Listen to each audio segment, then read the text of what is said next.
लेकिन ये है कि वो ज़बरदस्त था, दलदल में से गर्बियांग जगह है एक, आपने शायद नाम सुना होगा, वहाँ की दलदल थी, उसके अंदर मैं इतना इतना धंस गया। क्या उस स्टोरी को आपने पढ़ा था? नहीं नहीं, ये नहीं पढ़ती स्टोरी, ये तो आज के दिन भी मैं स्टोरीज लिखता हूँ, ये नहीं पढ़ती है स्टोरी। तो ये मेरा भी है, जैसे ही मैं कंप्यूटर पे बैठता हूँ तो पीछे से इसके दिए चाय रख दी है मैंने। तो अपडेट आने से पहले ही आप उसको पी लो ना टाइम पे। अच्छा, उसमें प्यार है सर। नमस्कार, डुगडुगी आपका अभिवादन करता है। मैं हूं राजेश पांडे और आज मैं बलवीर रोड पर हूं और यहां हम मुलाकात कर रहे हैं बेस्ट कपल ऐसे में काजमी सर से। आप वरिष्ठ पत्रकार हैं और हमारे साथ हैं समीम जी। आप बेस्ट कपल हैं सर। बहुत बहुत शुक्रिया बहुत राजेश, शुक्रिया। बहुत बहुत शुक्रिया आप।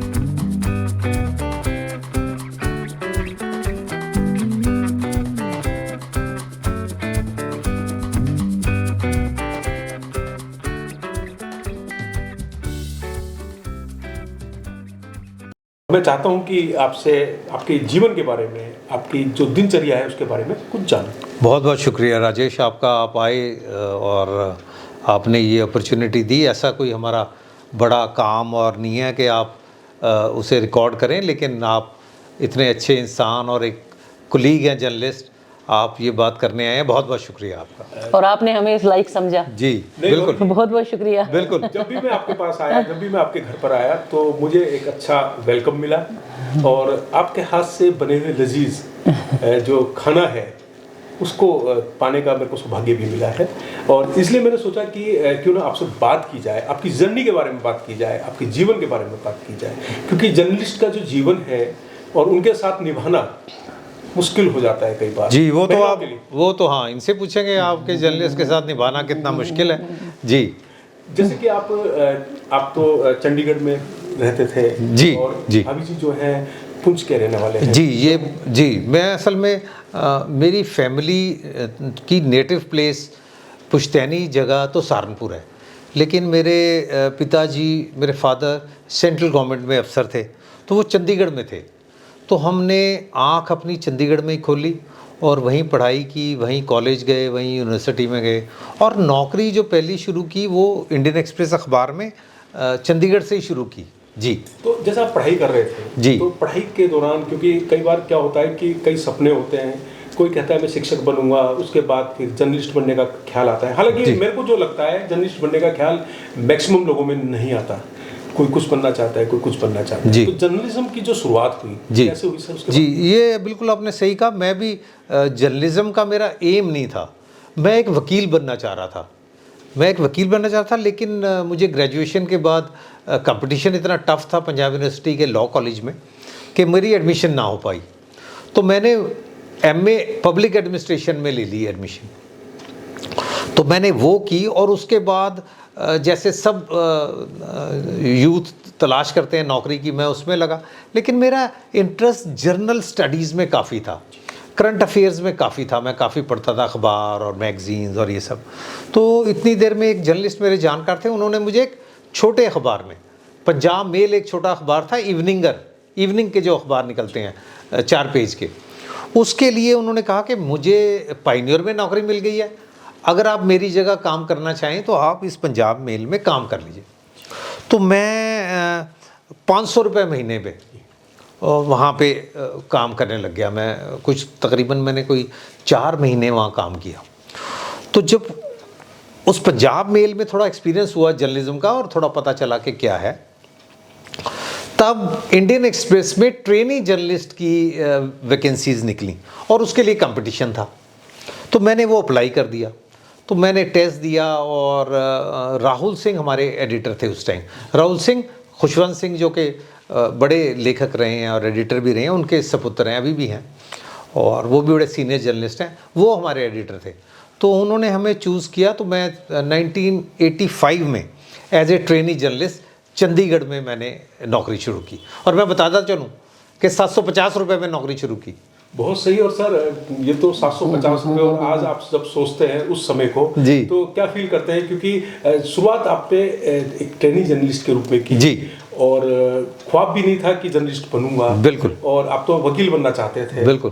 तो जब आपकी शुरुआत हुई और 750 रुपये का चेक या आपके अकाउंट में जो पैसा आया, जी, क्या फील कर रहे थे? नहीं, बहुत ज़बरदस्त महसूस करता। मैं तो आपको वो 500 की बात बताऊं कि मैं बड़ा खुश महसूस कर रहा था। 500 रुपये में। और उन दिनों में 82 में टीवी आया था, तो मैं वो 500 रुपये इकट्ठे करके अपने पिताजी को देना चाह रहा था और कह रहा था कि आप एक कलर टीवी लेके आइए। उन दिनों में कलर टीवी आया था नया नया, कि ये रंगीन टीवी लेके आएंगे, वो रंगीन टीवी ख़रीदा गया उन पैसों से। तो बड़ी वैल्यू थी वो, आज उसका मुकाबला नहीं किया जा सकता। वो खुशी और वो जो माहौल और वो जो वलवला, वो एंथुजियाज़म जो वो 750 रुपये कमा के मिला, वो ज़बरदस्त था। आपकी और हमारी अभी बातचीत चल रही है जी। और भाभी जी सोच रहे हैं कि मुझसे क्यों नहीं पूछा जा रहा है। नहीं नहीं, ये तो सुन रही है। जी जी जी, जी। तो आपसे शुरुआत करते हैं भाभी जी। जी। आप तो जम्मू कश्मीर में रहे, जी चंडीगढ़ में आप थे, जी वेल प्लान्ड सिटी है चंडीगढ़, जी और आप जम्मू कश्मीर में। जी कैसे मुलाकात हुई, कैसे बात चली आगे? ये तो यही बताएंगे। जी। मैं असल में बताऊं कि मैं चंडीगढ़ से जब मैंने जर्नलिज्म की शुरुआत की एज ए ट्रेनी जर्नलिस्ट, फिर मैं रिपोर्टर बना 86 में, और चंडीगढ़ में मैंने 4 साल रिपोर्टिंग की। फिर मैं चला गया 1990 में अमृतसर में 1990 में आतंकवाद काफ़ी था, तो मैं 2 साल तकरीबन वहाँ रहा 90 और 91 में। थोड़े अरसे के लिए फिर मैं मेरठ आया, वेस्टर्न यूपी, तो तकरीबन 8 महीने में यहाँ पे रहा, वेस्टर्न यूपी कवर किया इंडियन एक्सप्रेस के लिए, अपने अखबार के लिए। फिर वहाँ से मेरा तबादला हो गया जम्मू कश्मीर। तो जम्मू कश्मीर, आपने सवाल किया मुलाकात का और शादी का, ये भी जर्नलिज्म से जुड़ा हुआ है। जी, मैं वहाँ पे J&K में इंडियन एक्सप्रेस का रिपोर्टर था, और इनके भाई मेजर शिराज, वो वहाँ पे आर्मी में मेजर थे, फ़ौज में। आपको पता है आतंकवाद है और बॉर्डर है, J&K बड़ा वॉलेटाइल स्टेट है, तो मुलाकात होती रहती थी फ़ौजी अफसरों से। तो मैं जाता रहता था, मैंने इनके ब्रदर से मेरी दोस्ती हुई। और एक और ये बेसिकली मेंढर से हैं, पुंछ ज़िले में मेंढर एक जगह है बिल्कुल लाइन ऑफ कंट्रोल के पास, ये वहाँ से हैं। वहाँ पुंछ के एक और सीनियर जर्नलिस्ट थे राजेंद्र सिंह चरखा साहब, वो भी मेरे बड़े दोस्त थे।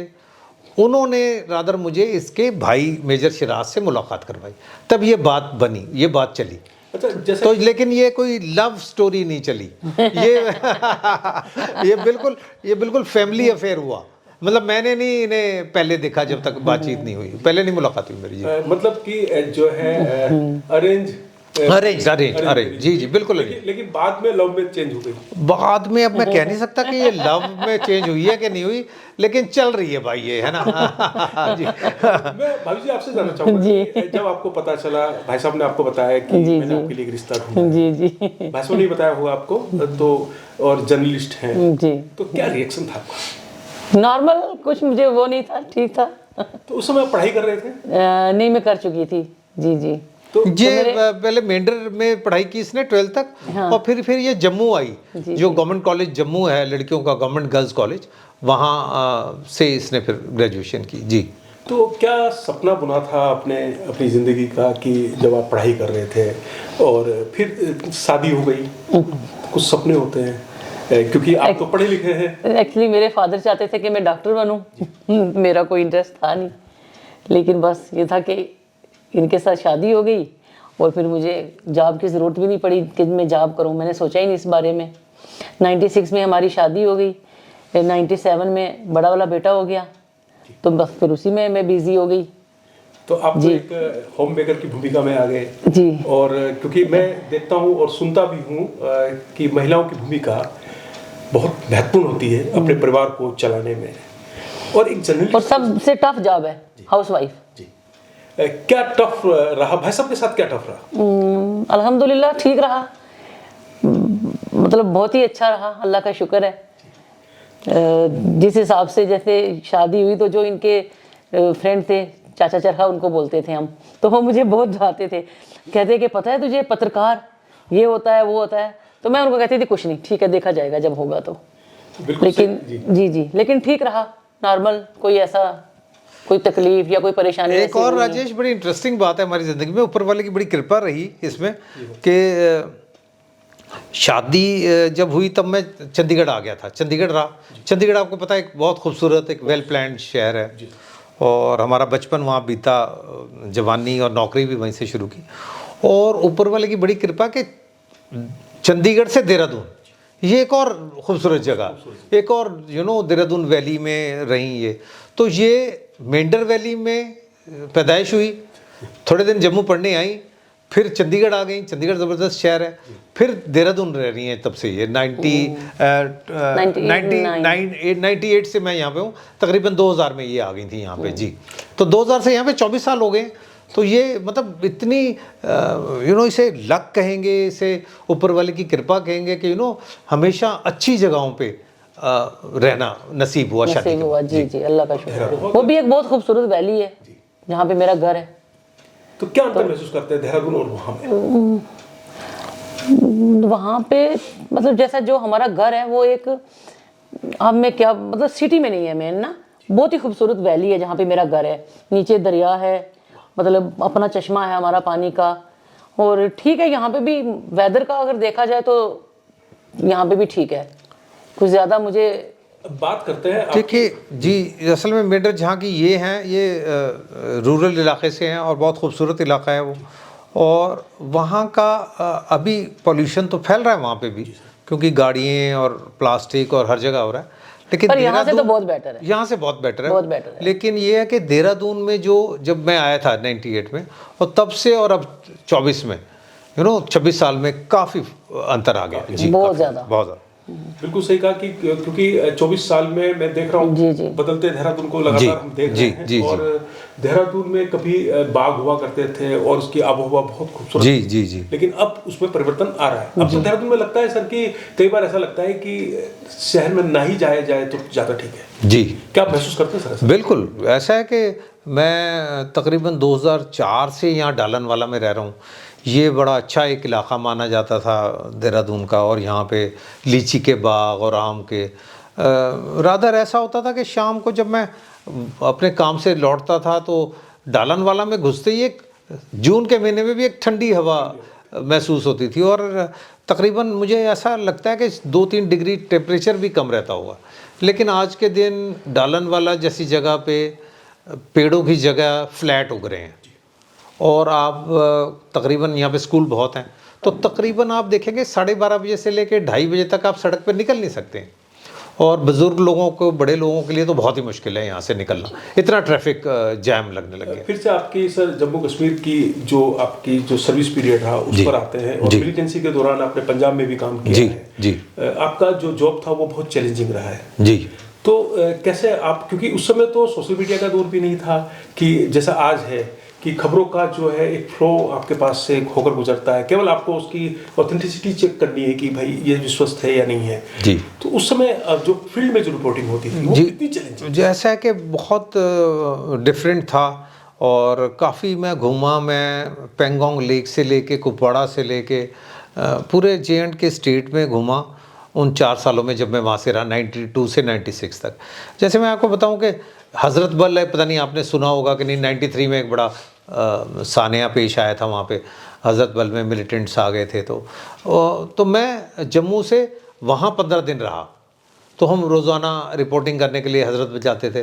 तो मतलब बड़े चैलेंजेस हैं उन दिनों में और आज के दिन में, बड़ा अलग है।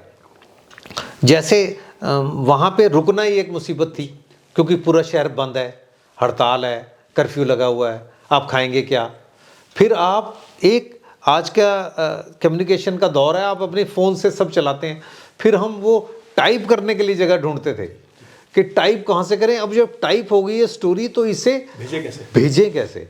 फिर हम सेंट्रल टेलीग्राफ ऑफिस कश्मीर में, श्रीनगर के बाहर जाते थे पत्रकार। फिर वो लाइन लगती थी वहाँ पे हज़रत बल के दिनों में, क्योंकि उस टाइम पूरा इंटरनेशनल मीडिया आया हुआ था वहाँ पे, नेशनल और इंटरनेशनल मीडिया। तो सब लाइन में लगे हैं, सब ने अपनी स्टोरी भेजनी है।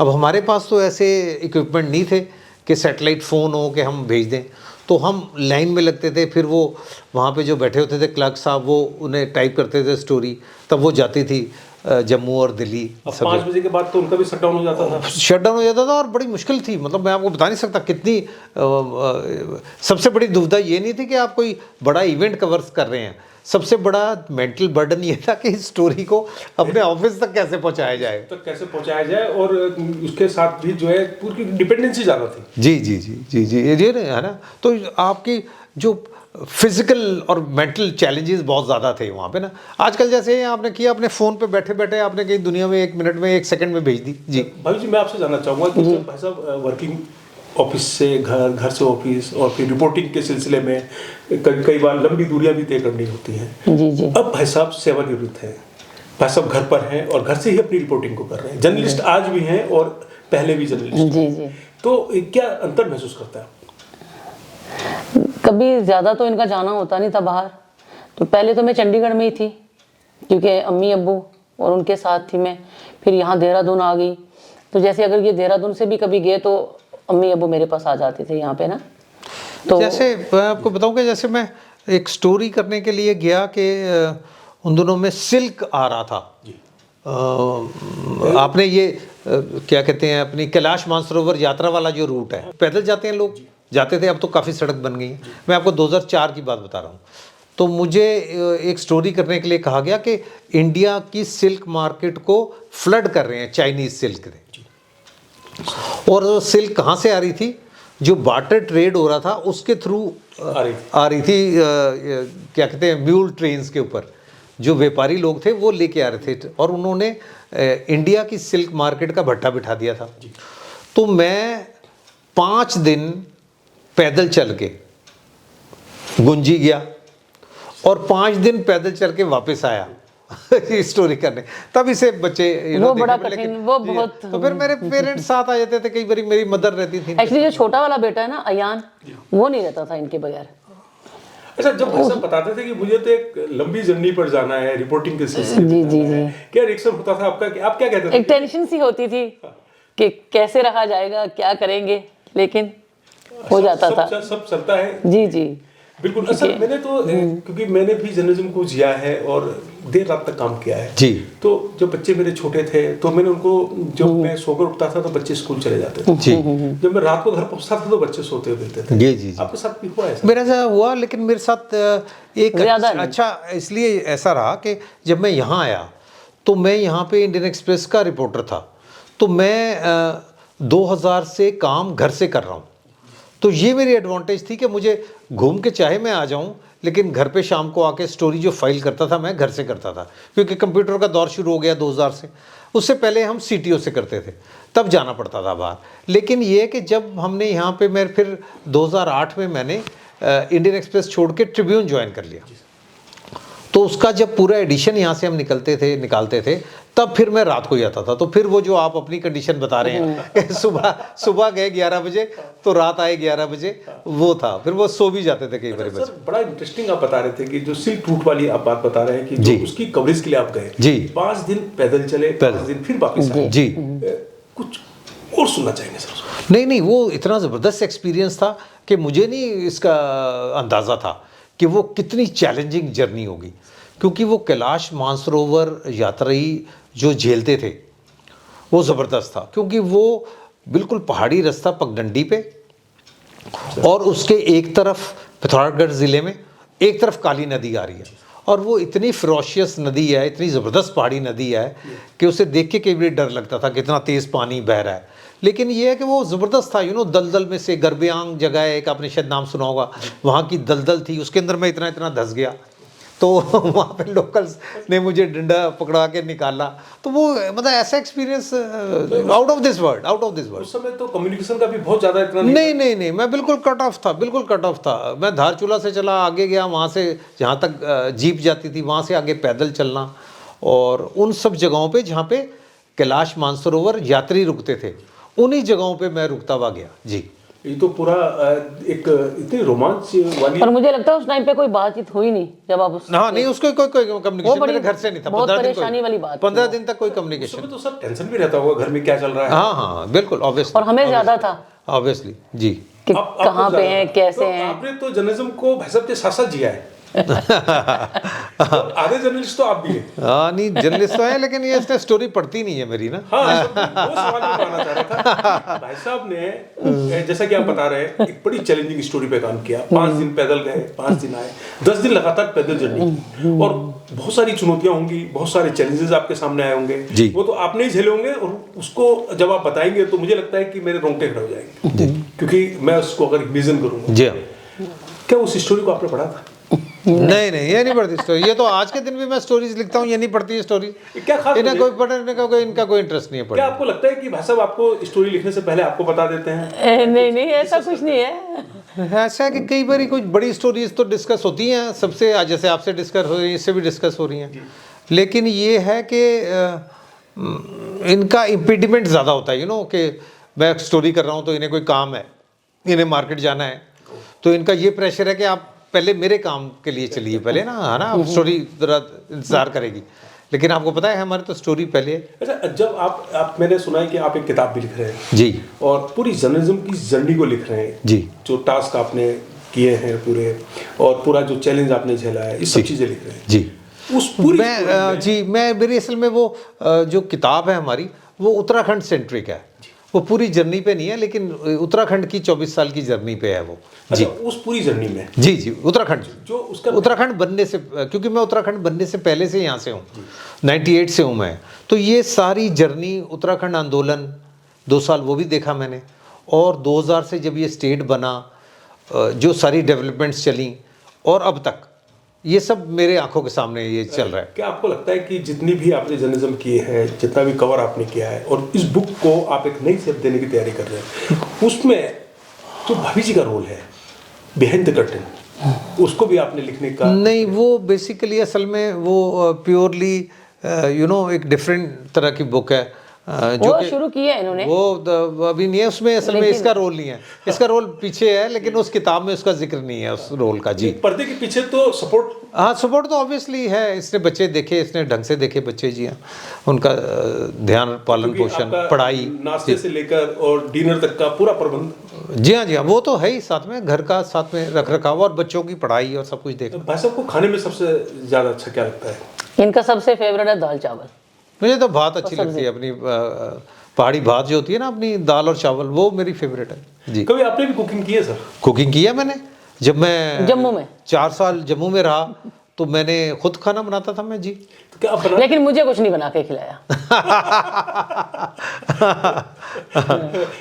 अच्छा, कई बार तो ऐसा भी होता है कि सर आपको ऑफिस जाना है, भाभी जी के अपने काम हैं, कभी कुछ कॉन्फ्लिक्ट भी होता है? कभी कॉन्फ्लिक्ट तो सुबह शाम होता है यहाँ पे, जो ज़्यादा समय कॉन्फ्लिक्ट चला है, हर पल तकरीबन कॉन्फ्लिक्ट चला है, क्या होता क्योंकि इनके अपने इंटरेस्ट हैं, मेरे अपने इंटरेस्ट हैं, है ना, मेरी अपनी प्रायोरिटीज़ हैं, इनकी अपनी प्रायोरिटीज़। जैसे मैं भी आपको बता रहा था कि इन्हें मार्केट जाना है, तो इन्होंने अगर ड्राई क्लीनर को, जैसे आज इन्होंने कपड़े देना था, तो इनकी प्रायोरिटी है कि मैंने आज ड्राई क्लीनर को देना, मुझे परसों चाहिए। आपकी स्टोरी प्रायोरिटी में नहीं है? मेरी स्टोरी नहीं इनके है। प्रायोरिटी नहीं है, तो मैंने ये कभी है इनको- फिर, लेकिन ये है कि हमें फिर सामंजस्य बिठाना पड़ता है ना, कि चल भाई ठीक है, मैं आपकी पहले कपड़ा दे के आता हूँ, फिर मैं आगे लिखूंगा स्टोरी, 15 मिनट लगे, या कोई बहुत अर्जेंट है तो पहले स्टोरी लिखी जाएगी। जो कॉन्फ्लिक्ट है, कॉन्फ्लिक्ट विद लव है या कॉन्फ्लिक्ट ही कॉन्फ्लिक्ट है? नहीं, ऐसा है कि ये वर्किंग है कॉन्फ्लिक्ट, ये ना चला रखा है काम ना, हाँ जी, कि कॉन्फ्लिक्ट भी चल रहा है, काम भी चल रहा है, इनका भी प्रायोरिटी चल रही है, हमारा भी काम चल रहा है जी, ऐसा है। ये तो बहुत, और यही खूबसूरती है सर। हाँ, जीवन की तो ये खूबसूरती है। कभी हमारा ऐसा नहीं हुआ कि हम 2 दिन बात नहीं कर रहे हैं, हम चाहे सुबह से शाम तक जितनी मर्जी बकवास हो जाए, लेकिन नॉर्मल। नहीं, देखिए, पुल्स एंड प्रेशर्स हैं ये जीवन के। अच्छा, मैं तो भाई साहब को, जब भी मैं भाई साहब से मिला हूँ और लंबे समय से आपसे हमारी बात जी। होती है, भाई साहब को मैंने कूल देखा है, तो क्या वास्तव में भाई साहब मिस्टर कूल हैं, या फिर आपको लगता है कि उनको गुस्सा भी आता है? थे पहले तो बहुत ही कूल थे, लेकिन अब आता है। क्या वजह है सर गुस्सा आने की? गुस्सा कोई ऐसा वैसा गुस्सा नहीं है, कोई बहुत एक्सट्रीम कोई गुस्सा है, लेकिन ये है कि कई मुद्दों पे, जैसे मैंने बताया कि मेरी प्रायोरिटी अलग है, इनकी प्रायोरिटी अलग है, तो थोड़ा टकराव हो ही जाता है आपको। पर मेरा ज्यादातर इनके साथ इस चीज पे बहस होती है, जैसे हेल्थ इशू है, मैं कहती हूँ कि फर्स्ट प्रायोरिटी जो है वो हेल्थ है, कि उस पर थोड़ा सा फोकस करो।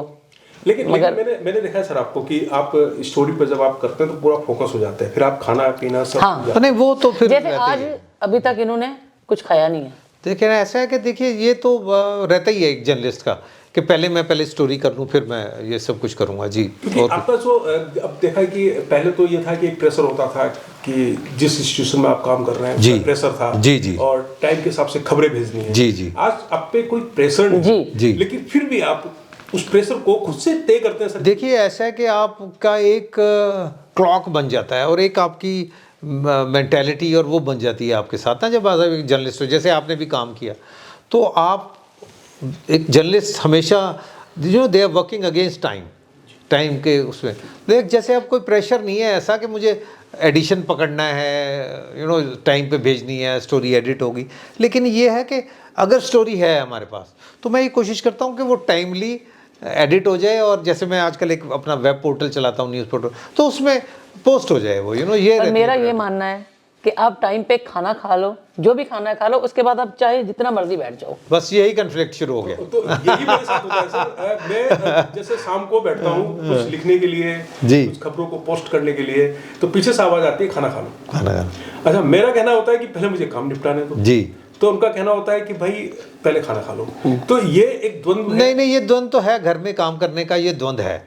देखिए, शाम को जैसे शाम का टाइम होता है काम करने का, तो एक रोजाना का ये जो आप बता रहे हैं ना डायलॉग, तो ये मेरा भी है। जैसे ही मैं कंप्यूटर पे बैठता हूँ तो पीछे से इसके दिए चाय रख दी है मैंने, फिर उसके 2 मिनट बाद फिर चाय ठंडी हो रही है, फिर तीसरा 2-3 मिनट बाद ये चाय बिल्कुल ठंडी हो गई, ठप हो गई है ये बिल्कुल, है ना, ये दोबारा गर्म करनी पड़ेगी। चाय का जो अपडेट बार बार आता है, अपडेट और लगातार अपडेट आता है, और वो बिना रुके आता है, और वो कई बार इरिटेटिंग होता है। अपडेट आने से पहले ही आप उसको पी लो ना टाइम पे। अच्छा, उसमें प्यार है सर। नहीं, प्यार है। मैं कई बार ये भी करता हूँ कि मैं जब ज़्यादा तंग हो जाता हूँ तो फिर मैं आता हूँ और वो कप उठा के अपने डेस्क पे ही ले जाता हूँ। लेकिन मैं कोशिश ये करता हूँ कि मैं साथ में बैठ के चाय पीऊँ उसके। लेकिन कई बार जब ये ज़्यादा परेशान हो जाती है और ज़्यादा प्रेशर आ जाता है तो फिर मैं अपनी चाय, जैसे कि आप तो भाई साहब को रोज खाना खिलाते हैं, अपने हाथ से बनाकर खाना खिलाते हैं, कभी आपकी भी इच्छा होती है कि भाई साहब एक दिन आपको सुबह उठकर एक कप चाय दें? नहीं, ये असल में इसका मेंटालिटी डिफरेंट है। ये तो एक कंट्रोल फ्रीक है ये ना, तो और सफाई फ्रीक है ये। तो ये जैसे मैंने आपको बताया, मैंने 4 साल खाना बनाया है, जम्मू में खुद बनाता था, लेकिन इसने ना मुझे ना मेरे लड़कों को किचन में नहीं घुसने देना, क्योंकि इसने अपने हिसाब से सब कुछ करना है, क्योंकि इसके अपने स्टैंडर्ड्स हैं, खाने के, सफाई के, उन सब चीज़ों। क्या खास वजह है भाभी जी कि भाई साहब को किचन में एंट्री होने दें? नहीं, ऐसा तो नहीं है। लेकिन मैं तो कहती हूँ कि अपना ध्यान खुद रखो, अपने लिए जो आपको करना है कर लो। वो अपने लिए नहीं करते, मुझे कहाँ से पिला देंगे? भाई साहब आपसे कहे कि एक दिन मुझे खाना बनाना है आपके लिए, तो आप क्या कहेंगे कि क्या खाना पसंद करेंगे? जो ये बना के खिला दे मैं खा लूंगी। खा लेंगे, लेकिन ये है कि ये उस पर कंट्रोल करेगी कि ये कैसे बन रहा है, इसमें सफाई के स्टैंडर्ड क्या है, इसमें आपने कैसे किया, सब कुछ किया, तो वो हो नहीं पाएगा। वो जो कार्यक्रम आप बता रहे हैं ना, वो पूरा हो नहीं पाएगा। सर ऐसा भी होता है कि लगातार घर से प्रेशर बनता है, मेरे पर भी बनता है जी, कि बाजार से आ रहे हो सब्जी लेते आ रहे हो जी, यही प्रेशर बनता है जी। और जब मैं लेकर जाता हूँ तो फिर उसकी पूरी मेरिट और डिमेरिट पे बात होती है जी, कि ये छोटे आलू आ गए, हाँ, ये सब्जी थोड़ी सी इसमें दाग लगा हुआ है जी। होता है आपके साथ ऐसा?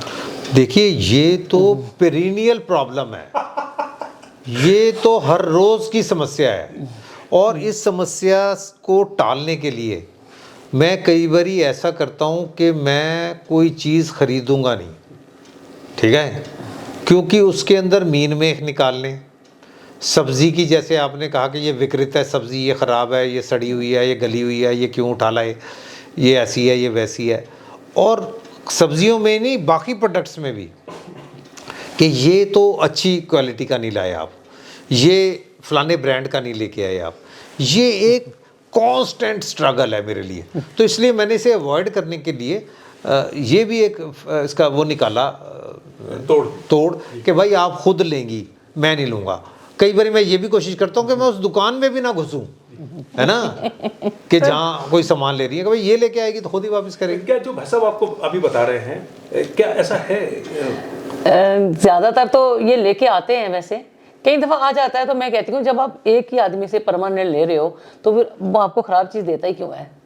लेकिन आप देख के ले लो। फ्रूट जैसे आप ले रहे हो, जैसे ऑरेंजेस ले रहे हो, कई दफ़ा बहुत ख़राब निकल जाते हैं। सेब जैसे लेके आए वो ख़राब हैं, तो मैं कहती हूँ कि देख के लिया करो। देखिए, वो तो देख के ही लेता है कोई, सेब के अंदर तो नहीं कोई घुसेगा। लेकिन मैं ये बता रहा हूँ कि ये सेब और केले की बात नहीं है, ये इनके सामान की भी बात है।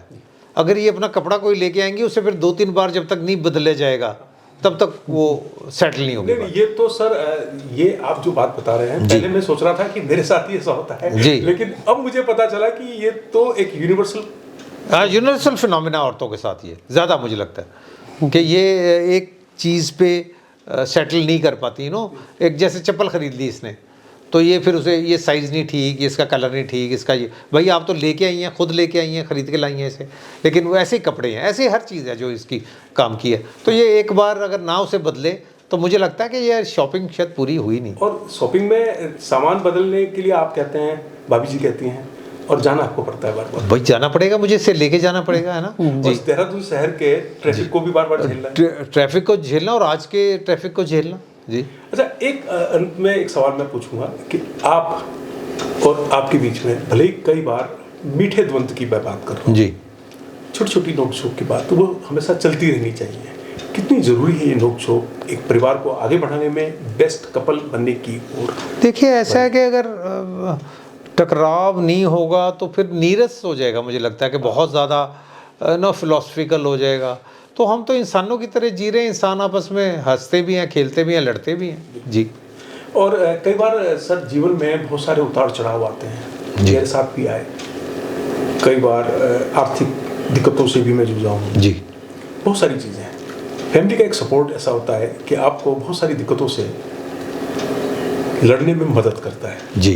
कोई किस्सा जानना चाहिए? नहीं देखिए ऐसा है कि एक इंडिया में आम जर्नलिस्ट के लिए, बड़ों की भी बात नहीं कर रहा जो दिल्ली में बैठे हैं, आम जर्नलिस्ट के लिए तो जीवन यापन मुश्किल है आज के दिनों में, जो ना जैसी उनकी तनख्वाहें रही हैं।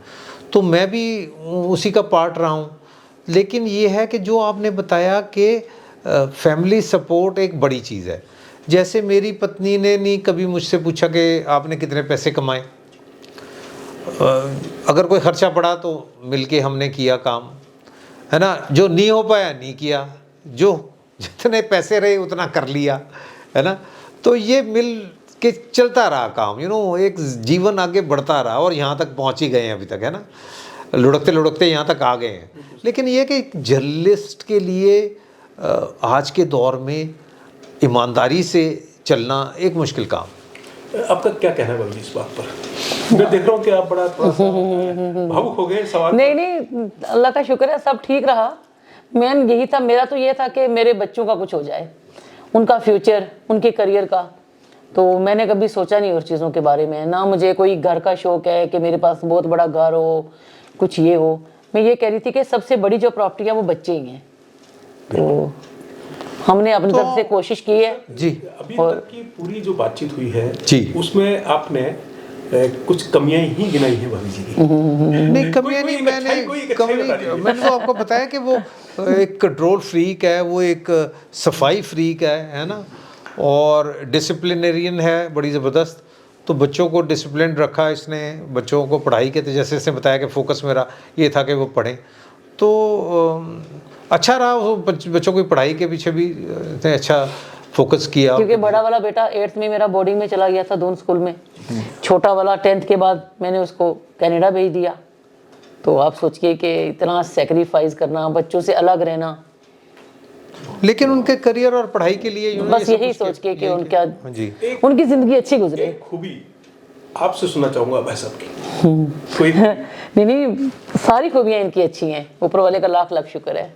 और मैं तो ऊपर वाले से यही दुआ करती हूँ कि हमेशा हमारा साथ ऐसे ही रहे। और सर चलते चलते मैं एक बात कहना चाहूँगा कि जिस तरह से आप हंसते हुए मुझे मिलते हो, मुस्कुराते हुए आप लोग मिलते हो, जी जी, इससे तो मैं ईश्वर से यही प्रार्थना करता हूँ कि आपकी ज़िंदगी खुशनुमा रहे और आप दीर्घायु हों और इसी तरह से लड़ते झगड़ते नोक झोंक करते जीवन कट जाए, आगे बढ़े और खुशनुमा डगर पर चलती जाए। बहुत बहुत शुक्रिया राजेश, बहुत बहुत शुक्रिया इन शुभकामनाओं के लिए और मुझसे बात करने के लिए, मुझे समय देने के लिए आपका बहुत बहुत